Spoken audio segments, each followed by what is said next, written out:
There's a moment before betrayal fully lands, a thin, trembling second when your mind tries to protect you by pretending nothing is wrong. Mine ended when my phone buzzed, and I read words that turned me into a villain in my own story.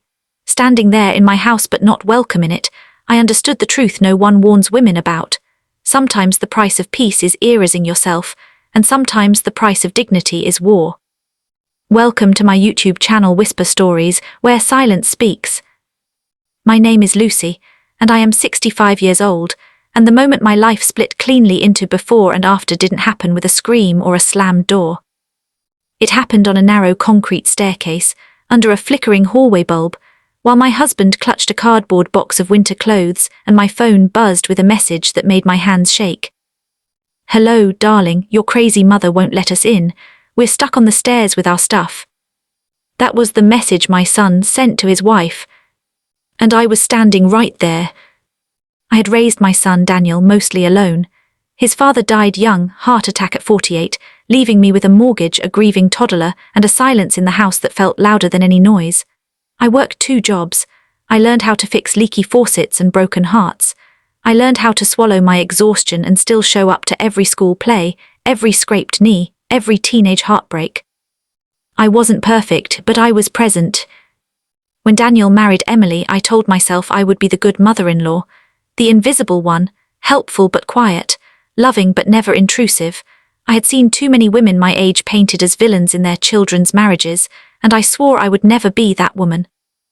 So when Daniel called 6 months earlier and said, "Mom, Emily's parents are moving abroad.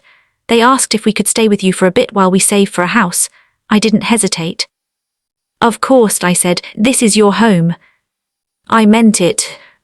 At first it felt almost sweet. Emily reorganized the kitchen. Daniel fixed the squeaky door. We ate dinner together like a family again. I told myself the tightness in my chest was just adjustment. Then the small things started. My favorite mug disappeared. My armchair was moved because it blocked the light. Emily replaced my curtains without asking. "These are more modern," she said. Daniel laughed it off. "Mom, don't be dramatic." I wasn't trying to be dramatic. I was trying to recognize my own house. Emily had a way of smiling while erasing me. She'd say things like, "Lucy doesn't really need this room anymore," or "You're retired, what do you need privacy for?" Always light, always reasonable, always with Daniel standing beside her nodding, not noticing the way my world was shrinking by inches. Then came the day I found my bedroom door locked. I stood there with my laundry basket, heart pounding, like a stranger in my own home. "Oh," Emily said from behind me, not even turning around. "We needed a quiet space for Zoom calls. You can use the guest room now." The guest room was a narrow space with no window and a mattress that smelled faintly of dust and old apologies. That night I cried quietly, ashamed of my tears, angry at myself for feeling displaced in the house I had paid for with my youth. The breaking point came 2 weeks later. I returned from grocery shopping and found my suitcase by the door. Not packed neatly, not lovingly, just placed there. "What's this?" I asked. Emily didn't look up from her phone. "We've been talking," she said. "Daniel and I think it's time you considered other living arrangements." I laughed. I truly thought it was a joke. "This is my house," I said gently. Daniel finally spoke. "Mom, Emily's pregnant." The word hit me like a soft weapon, wrapped in joy, sharp in meaning. "And?" I asked. "Well," he said, rubbing his neck, "we'll need space, stability, less tension." I looked at the two of them, my son, the boy whose nightmares I used to sit through, and the woman who now spoke for him. "You want me to leave?" I said. Emily sighed. "Don't make it ugly, Lucy." Ugly? That night I didn't sleep.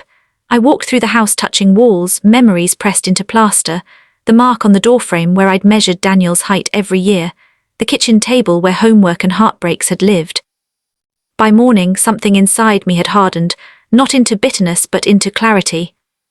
The house was mine, and I was done apologizing for existing in it.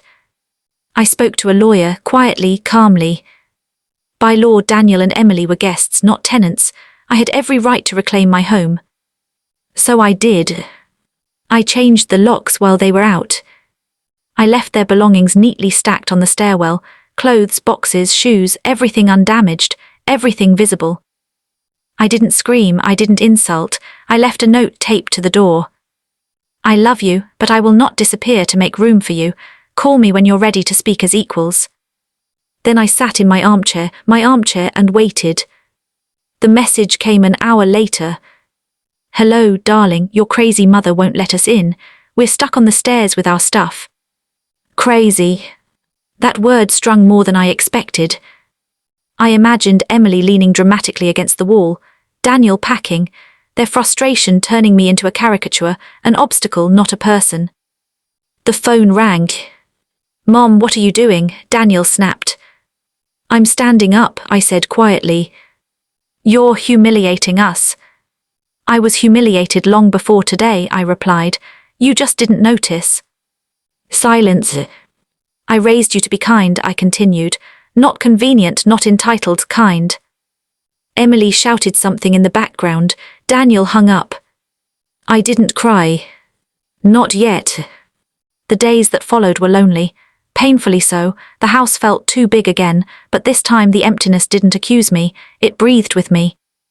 Friends told me I was brave, others said I was heartless. One neighbor whispered, how could a mother do that? No one asked how a son could. A week passed, then two. Then one evening a knock. I opened the door to see Daniel alone. He looked thinner, older. I didn't handle things right, he said. No excuses, no blame, just truth. I let someone else decide how much you mattered, he continued, and I'm ashamed. I stepped aside. We talked for hours, about grief, about boundaries, about the fear of becoming invisible as you age, about how love doesn't mean surrendering your dignity. Emily didn't come that night, or the next. But months later, when the baby was born, I was invited to the hospital. Not as an afterthought. As family. Today I am still Lucy, 65 years old, still learning. Daniel and Emily live in their own place now. We have boundaries, real ones, healthy ones. And sometimes, when I climb the stairs in my house, I smile at the memory of that moment when I chose myself. Because the moral of my story is this. Love does not require erasing yourself. Age does not cancel your worth. And sometimes, the bravest thing a mother can do is teach her children that respect is not optional, even for her. If standing on your own ground makes you look crazy to those who wanted you smaller, then maybe sanity was never the goal. Dignity was.